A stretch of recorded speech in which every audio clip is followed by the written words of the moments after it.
healing that is taking place today, and for that beautiful meditation, like that was a beautiful healing meditation.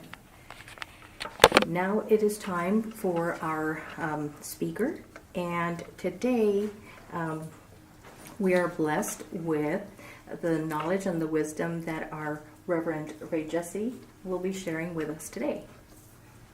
Reverend Rae Jessie.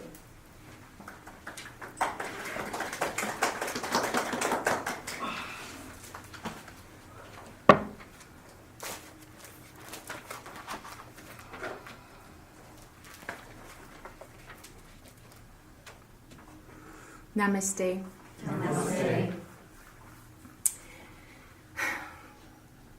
There's a curious thing I've noticed about messages being delivered from the other side, that very often they tell us that now they're with Spirit, they love themselves in a way they didn't know how to when they were with us. This was the opening to my first talk here in chapel. And I've been thinking about this subject again recently. What is death really? And how do we alleviate our anxieties of it? I believe the same way we alleviate anxieties of anything, we change our beliefs. Death is not seen as a loss because our higher selves know it is an eternal stream which is flowing. It is a process of our true self. And our bodies are a temporary expression of that true eternal self. There is no death. There is only change. Coming into life is like going to a film theatre. I like this analogy because when you think about going to a theatre to see whatever genre of film excites you, you don't get completely connected. You disconnect. There's a part of you that disconnects. You see the story playing out as an expression, and you know that it's going to cause a portion of you to expand. You know you're going to walk into that theatre and you're going to have an experience, and you're going to walk out with a different perspective than you walked in with. This is the way I like to feel our higher self sees the life we're living in. It projects itself forwards so that we can experience this dimension and help ourselves expand and become more. The Buddha did not live his life to put an end to change. He lived his life to show us that there's, consciousness and joy in every moment of our time here. He lived his life to help us put an end to suffering. Each time you have a worthy destination and line up with that destination, you are now holding a new worthy destination. You are creating. You are causing an expansion with every thought you are having.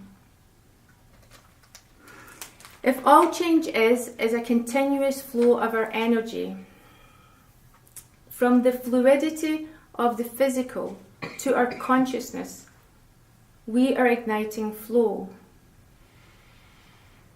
Just because our eyes and our ears do not perceive something doesn't mean it isn't there. Any more than you can sit in this room and say, radio waves do not exist because you can't see them. Those that are gone are not here. They are still around us and possibly closer than they were in life because there is no time continuity, because there are no limits on the other side. When we don't allow ourselves to face change in our lives, it comes up in us and it surprises us, and we're absorbed in its fear. Because of this, sometimes we let the passing of others become our passing. Grief is a matter of perspective. It is a way to allow your emotional self to cry out, to release.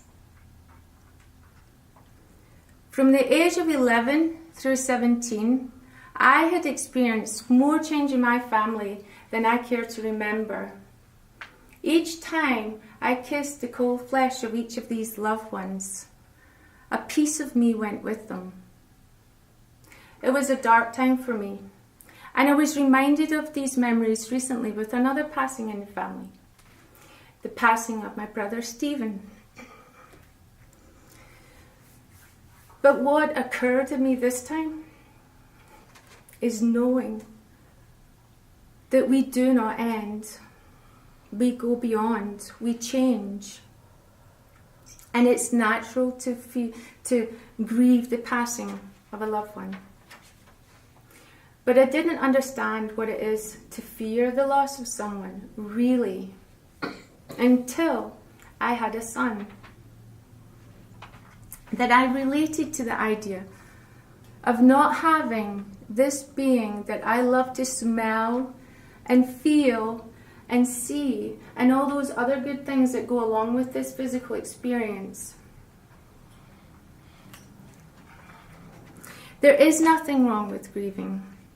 Don't give in to social expectations that you have to be strong and you have to be well and you have to get over it as soon as possible.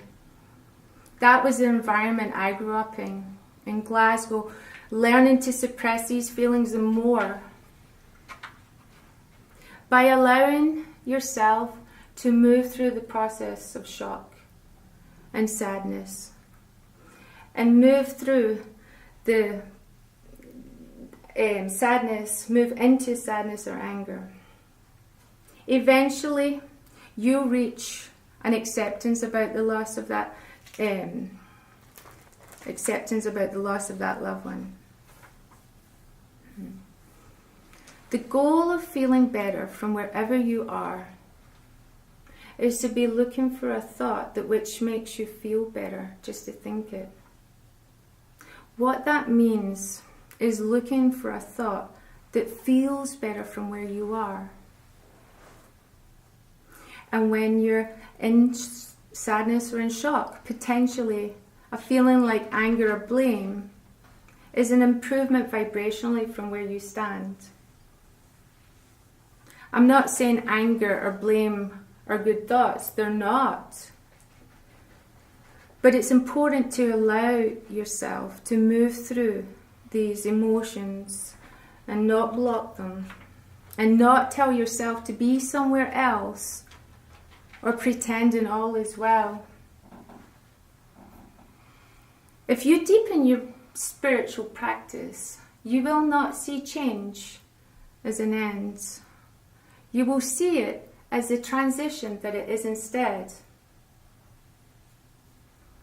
What you watch when you watch those who transition is that your higher selves agree with spirit that this dimension no longer serves you, that your purpose here is fulfilled.